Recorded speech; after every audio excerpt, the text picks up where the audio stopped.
মহাসড়কে কোনোভাবেই রেস করা যাবে না। এই রেসিং চিন্তা ভাবনা থেকে বিরত থাকতে হবে, কারণ মহাসড়কে রেসিং করতে গেলে ক্ষতির সম্ভাবনা থাকে। অন্য গাড়ি বা অন্য বাইক খুব জোরে পার হয়ে গেল বলেই যে আমি পিছে পড়ে গেলাম এমনটা না। হয়তো 10 মিনিট, 15 মিনিট, 20 মিনিট, আধা ঘন্টায় ডিফারেন্স হবে, কিন্তু আমি মনে করি সবসময় নিয়ন্ত্রণ বজায় রেখে সুশৃঙ্খলভাবে বাইক রাইড করে আপনি আপনার গন্তব্যস্থলে পৌঁছাবেন। অতিরিক্ত গতি, অতিরিক্ত ক্ষতি। গতিটাকে অবশ্যই নিয়ন্ত্রণের মধ্যে রাখবেন। প্রচণ্ড গতিতে বাইক চালানোর কোনো দরকার নাই।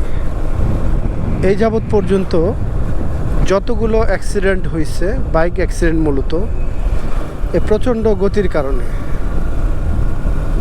প্রচণ্ড গতি যখন বাইকে ওঠে, সেটাকে নিয়ন্ত্রণ করাটা খুব কষ্টসাধ্য হয়ে যায়, আর তখনই কিন্তু একটা অ্যাক্সিডেন্ট, একটা দুর্ঘটনা ঘটে।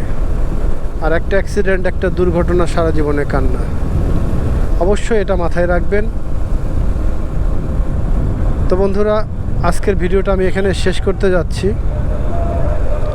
আজ এবং আগামীর প্রতিটা দিন আপনাদের সুন্দর হোক, শুভ হোক, সেই প্রত্যাশায়। আল্লাহ হাফেজ।